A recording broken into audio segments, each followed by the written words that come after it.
reciprocal love. Masters, respect your slaves. No threats, no abusive language. On and on and on. Just turned everything upside down. And before I start going through chapters 1 and 4, I'm just curious. How many kids do we have here today who are still living at home? Okay. I like you. Now, how many parents have kids living at their home whose kids aren't here right now? Okay, now, all of those, how many of those kids are 25 years or older? I'm just morbidly curious. Daggone.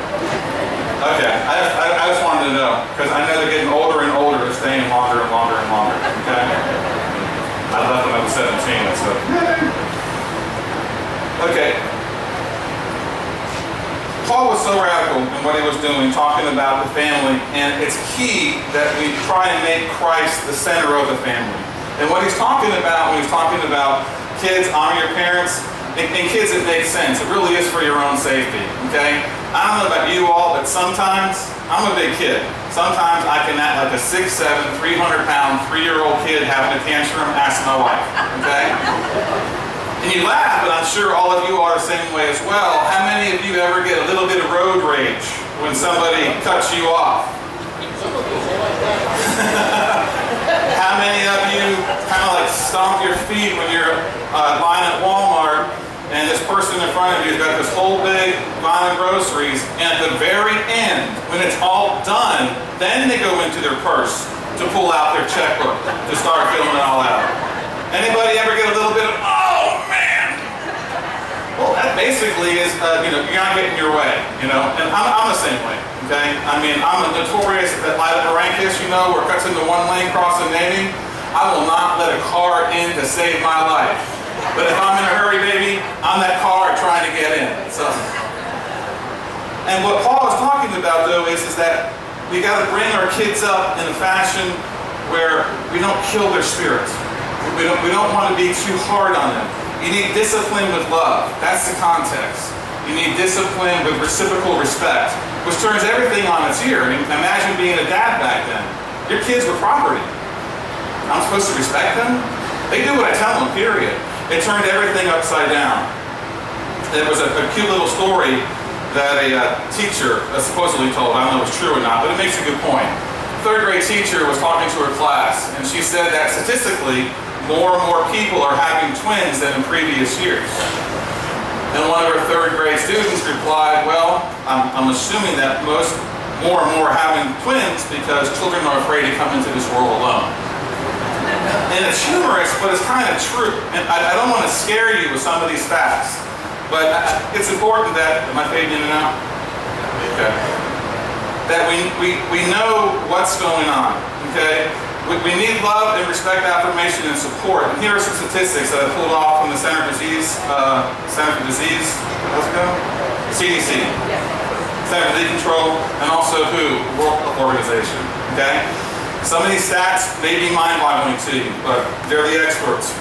Worldwide, believe it or not, over 25,000 kids die each day from malnutrition, starvation, and poor living environments.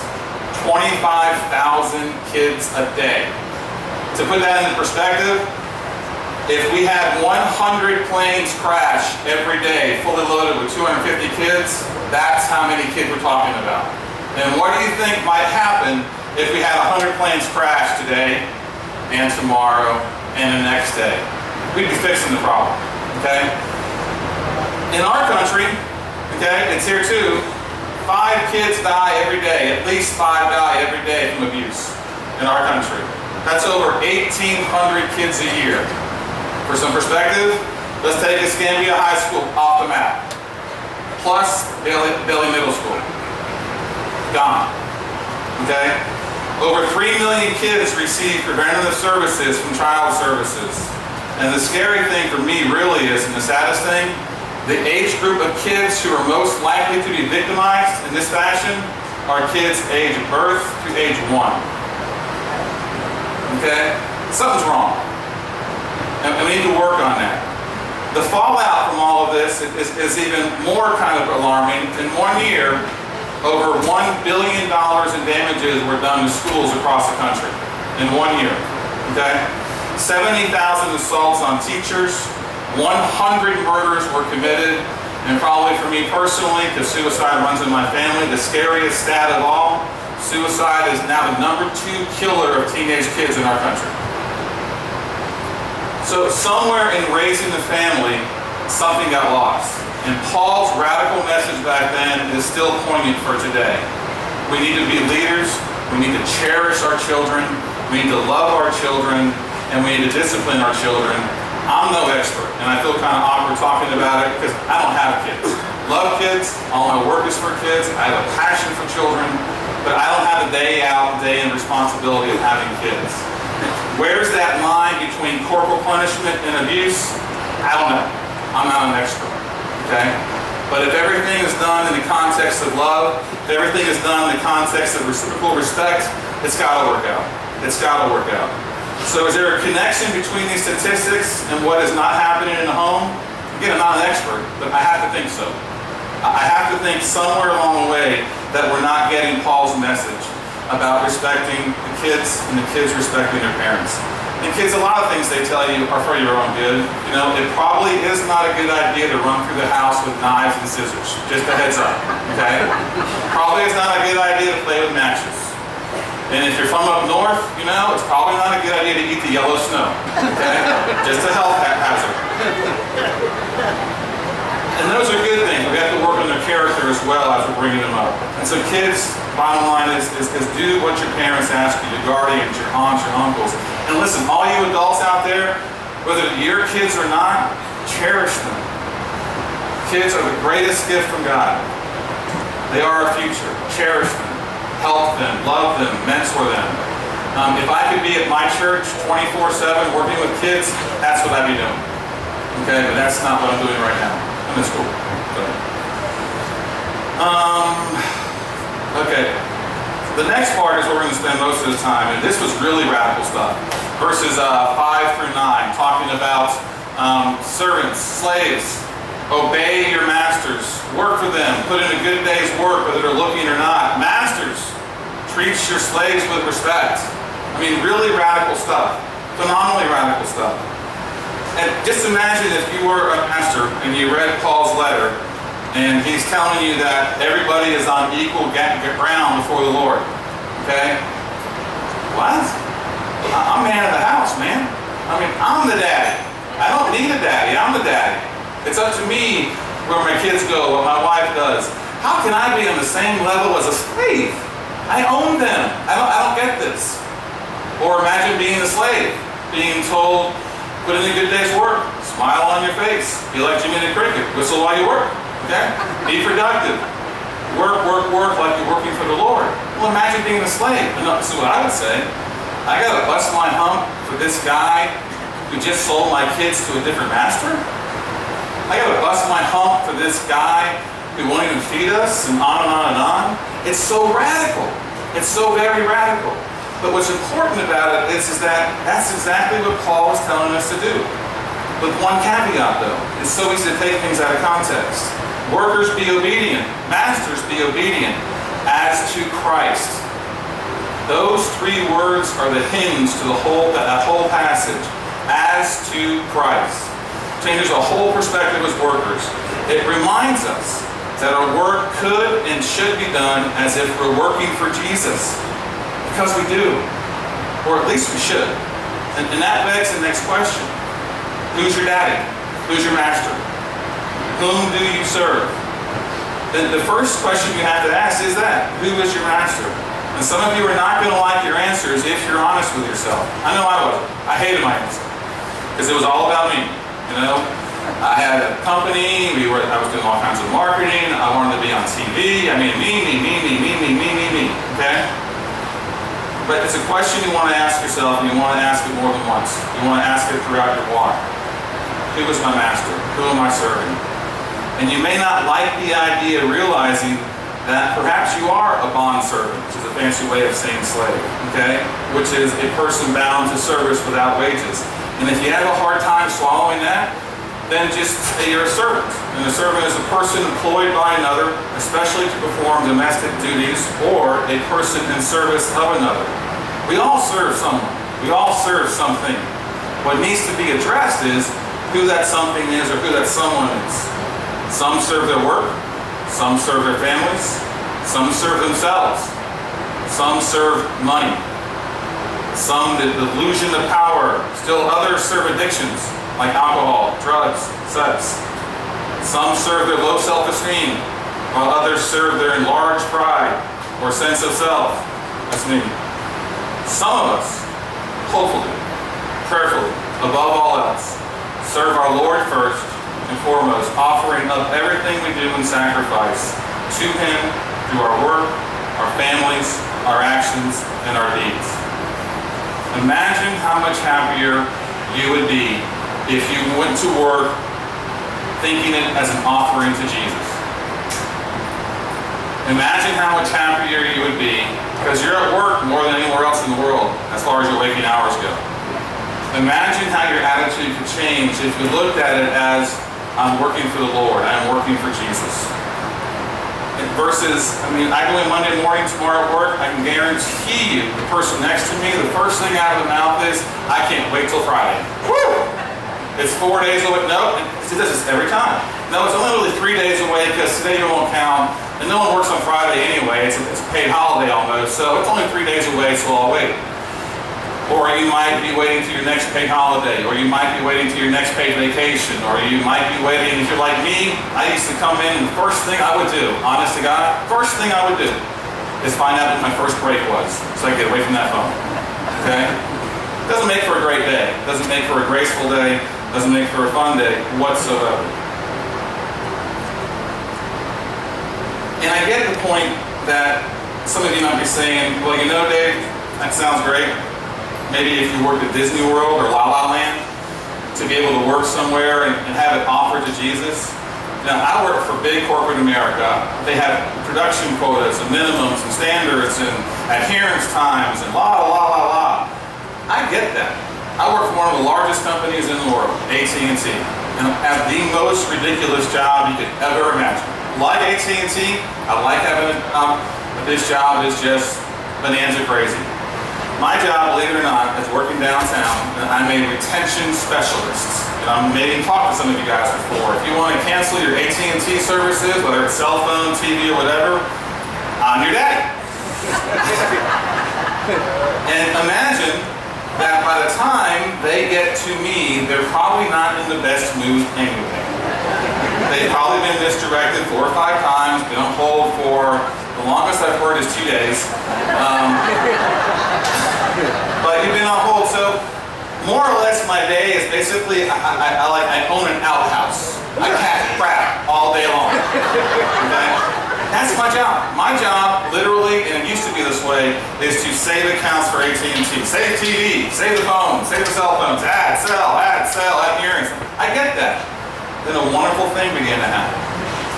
As I began to offer this job that I love so much, things began to change in a very bizarre way. I live in small Pensacola, but you know what? I get phone calls from the Carolinas. I get phone calls from Tennessee, Mississippi, Louisiana, all over the Southeast. And without fail, at least in the last 2 months, there has not been a day that has not gone by where I have not prayed with somebody over the phone. How I have not been fired is a godsend. There's a woman I spoke with about a month ago. Her name was Audrey. I believe she was in Tennessee. Her husband just got put into a facility where he's going to be passing away if he hasn't already passed away. She just got diagnosed with leukemia, and her 17-year-old daughter is now pregnant for the 3rd time, not married. I think she needed some prayer. I think she needed some hope, some tenderness, some love. And that's when it began to hit me, okay?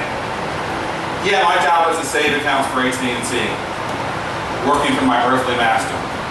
But my daddy, he's got to be there so I can reach out to people across the whole Southeast. Amen. And you all can do that too. You can. You'll often do that too.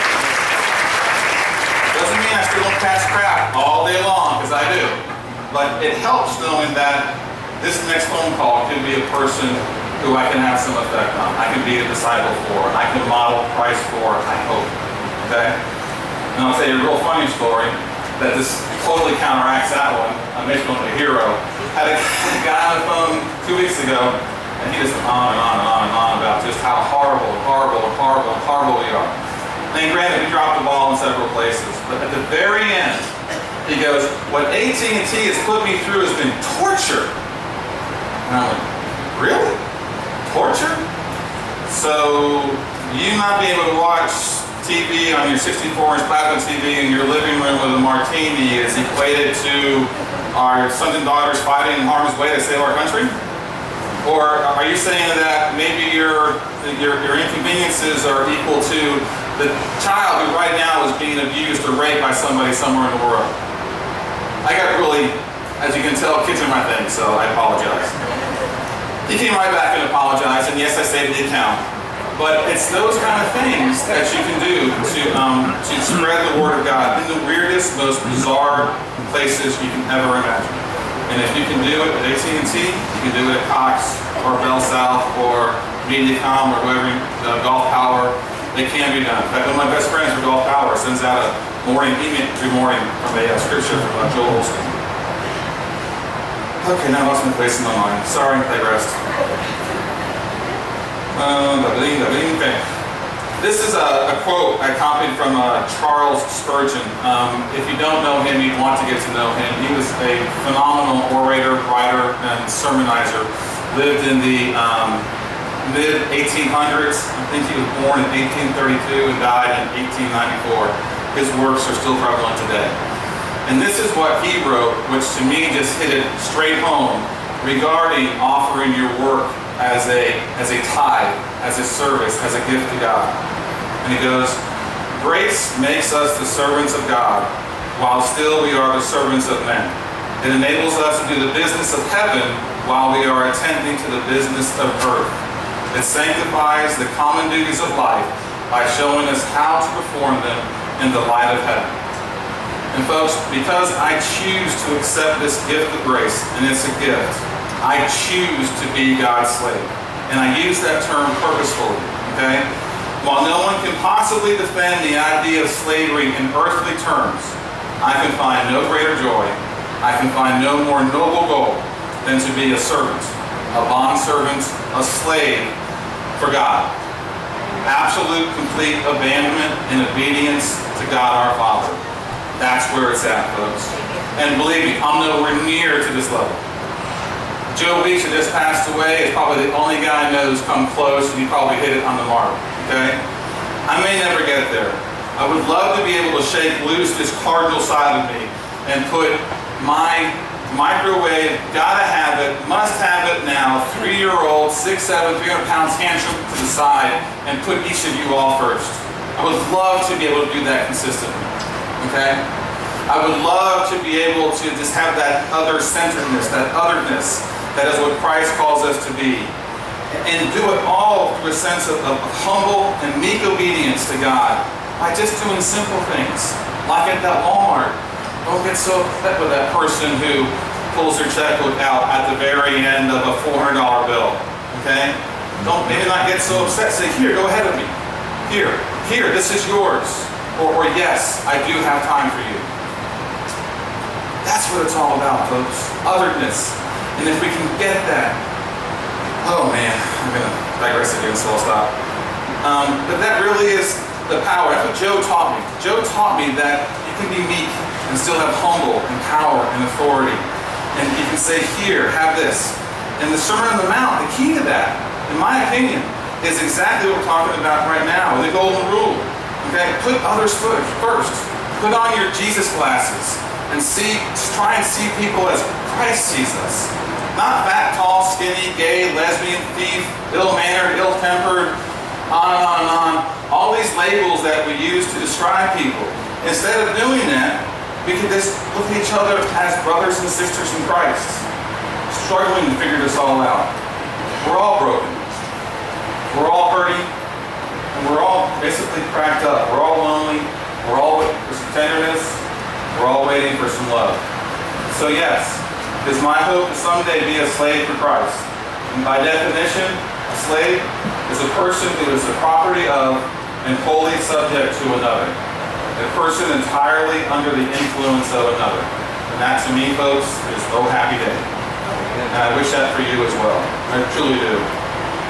There are two things, before that though, by doing that, I choose not to be a slave to work. I choose not to be a slave to alcohol, drugs, sex, money, everything that described my life 12 years ago. If you don't believe me? Ask my wife. I choose to work towards being a slave for our God. Everything else goes away. It's not easy. I'm not there. But that's the goal. That's my thought. That's what I want to do. And it is slavery, but it's slavery of my choosing. And I want that because I want to know joy and love that is promised to all of us in the Bible. All of us are invited to make God your dad, your master. There are two things to help you find out who your master is, because that's the real question. And that's what took me so long to figure out. If I fall, you catch me. Is who's your master? I mean, it could be, like I said, money. It could be power, the illusion of power. It could be your position.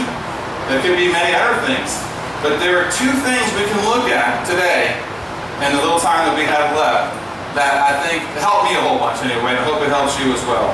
And these two things will either carry you through all this earthly treachery and backbiting and backstabbing that we all go through every day, or these two things can carry you along with that tide of darkness in this world. And those two things are your feet and your mind. Okay? What am I talking about? Well, later on in the Ephesians, Paul talks about the armor of God. You know, the shield, the belt of truth, the shield of faithfulness. One of the things, am I in and out? You all hear me? Yeah. Okay. Because I can talk real loud. I got a great Barry White tone. That neuron just died. I was going to the sword, the shield, armor. Oh man, come on, God. Feet.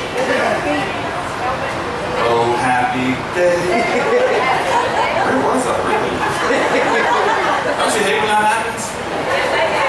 We're talking about the sword and the shield. Oh, your feet. Here we go. Thank you. One of the greatest devices the Roman army had at their disposal, believe it or not, and I never knew this until I looked it up getting ready for the sermon, but it makes absolute sense. Their greatest asset, argued by military historians, wasn't the metals they used or their battle tactics or their large numbers. The number one thing they had, believe it or not, was shoes. Shoes gave them the ability to travel long distances without hurting their feet.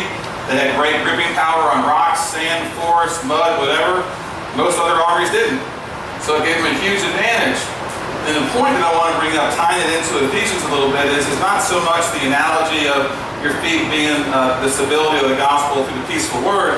It's much more simple than that my 6-year-old mind can get around. It's the idea of where do feet bring you? Where do you spend your time? Because that's where you spend your money. And if you want to find out who your master is, like anything else in life, follow the money. That's your master. Okay? So, I mean, do your feet bring you to help your neighbor? Or do your feet keep you in your house to watch TV or play on the computer? Alright, do your feet bring you to church on Sunday?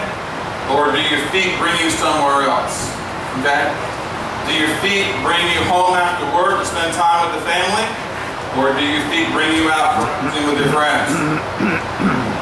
And lastly, and I mean this most sincerely, do your feet step you into your marriage? Or are you stepping out?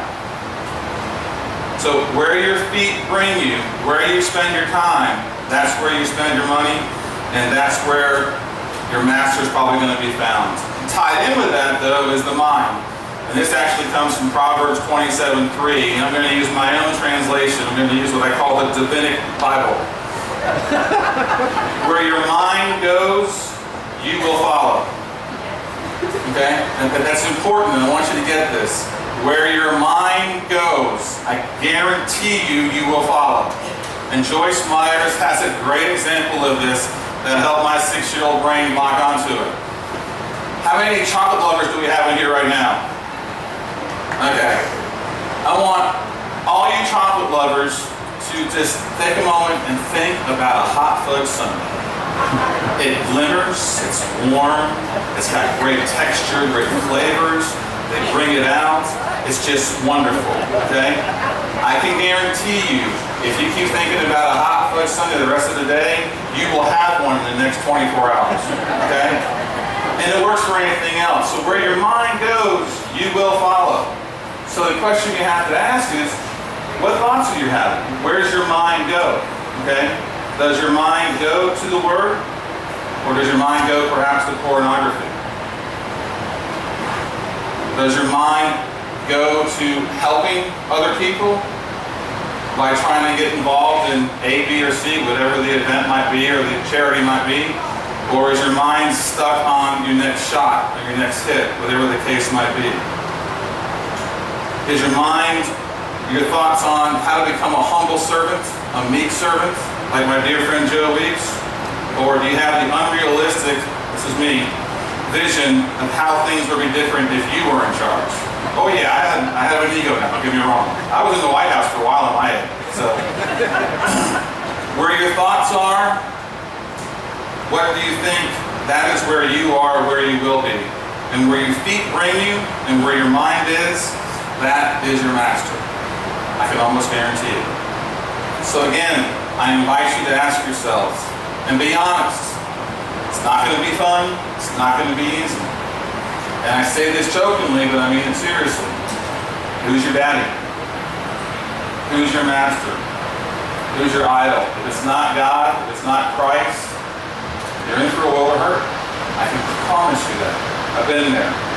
If we can keep focused on servant leadership and our feet to keep bringing us to places where we can model the love of Christ, victory is yours. It's ours. If we can take the love of Christ and pay it forward in our families, our workplace, our communities, and our neighborhoods, oh man, look out.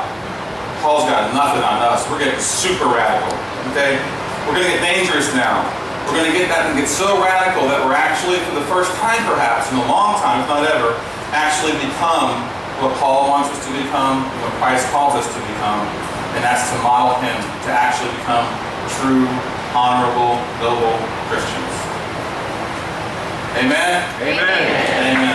While the band's coming up, let's close in prayer real quick as they come up to let us go. Dear Father, once again, just thank you for the awesome time you've given us here at the Flora-Bama. Be with everybody. My hope and prayer is that the message you laid on me to share today is one that will reach at least one person. You know me, I'm always wanting them all to get it, but I'll settle for one. And thank you for my wife, and thank you for the honor and privilege of knowing Joe Weeks. An incredible man, an incredible Christian. And even though I'm rejoicing and he is a saintness, he's in heaven with a new body, I still mourn the loss of my dear friend. Be with us. Be with those traveling this week for Thanksgiving, over the whole holiday season. And I trust it is a Merry Christmas. And even though we all have sales and things to buy and things to do, and it's an overly busy time of the year, let us just pause now and again and remember what this season truly is for. It's about otherness. It's about other-centeredness. We love you and thank you in your Son's most holy and precious name. Amen. I want to apologize to Brother Dave. I did not realize it was you on the phone when I called AT&T.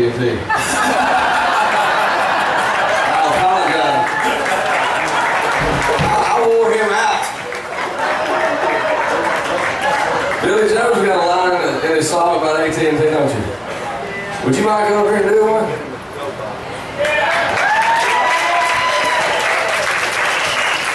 We've been awfully blessed here at Worship on the Water. Every Sunday, we've had a special guest, and so this is no different. So one of my all-time heroes of country music, Mr. Billy Joe Shaver.